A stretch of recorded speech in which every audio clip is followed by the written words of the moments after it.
सो hey guys, कैसे हैं आप सभी लोग।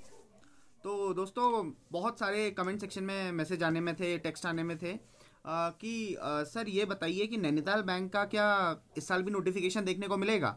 तो दोस्तों, मेरा जवाब है, देखिए, नैनीताल बैंक चाहे वो पीओ हो चाहे वो क्लरिकल हो, दोनों का नोटिफिकेशन हर साल आता है। मैं पिछले 3 साल से तो लगातार देख रहा हूं कि नैनीताल बैंक पीओ और नैनीताल बैंक क्लर्क दोनों के जो नोटिफिकेशंस हैं वो आते हैं, और इस साल भी पिछली तरह की तरह ही यू कैन एक्सपेक्ट की नोटिफिकेशन आएगा।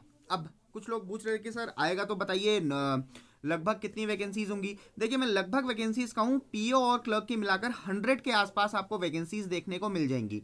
पिछले 3-4 सालों का अगर हम ट्रेंड देखें तो ऐसा ही रहता है, 40-50 वैकेंसीज क्लरिकल की और 40-50 वैकेंसीज जो होती हैं वो पीओस की, ये अक्सर रहती ही है नैनीताल बैंक में। तो इस हिसाब से हम कह सकते हैं कि मे बी यस, आपको वैकेंसीज देखने को मिल जाए।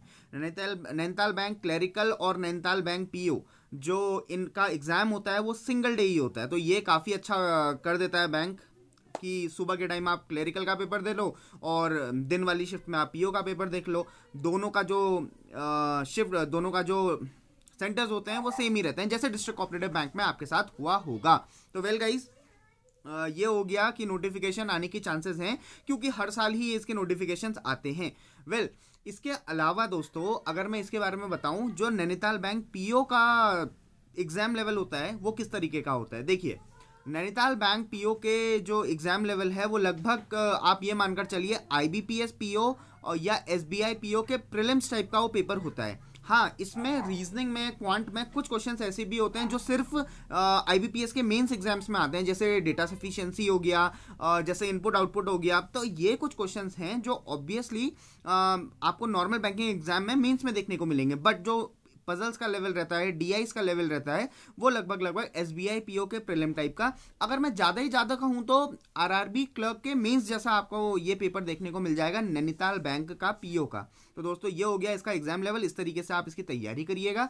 वेल, इसके अलावा अगर मैं बताऊँ आपको नैनीताल बैंक क्लर्क का एग्जाम लेवल क्या रहता है, नैनीताल बैंक क्लर्क के पेपर में आपको आरआरबी क्लर्क का जो लेवल है लगभग आपको देखने को मिलेगा। आप लोगों ने डिस्ट्रिक्ट कोऑपरेटिव बैंक का एग्जाम दिया होगा। डिस्ट्रिक्ट कोऑपरेटिव बैंक में जो क्लर्क कैशियर का पेपर आया था जिस तरीके का, वैसा ही नैनीताल बैंक के क्लर्क का पेपर रहता है।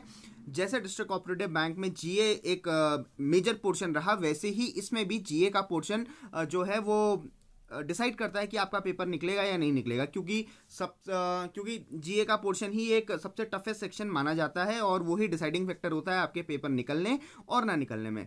तो this is all about Nainital bank. दोस्तों, बहुत लोगों का मेरे से पूछना था कि सर किस तरीके का पेपर होता है, कब नोटिफिकेशन आता है, क्या नोटिफिकेशन आएगा या नहीं आएगा।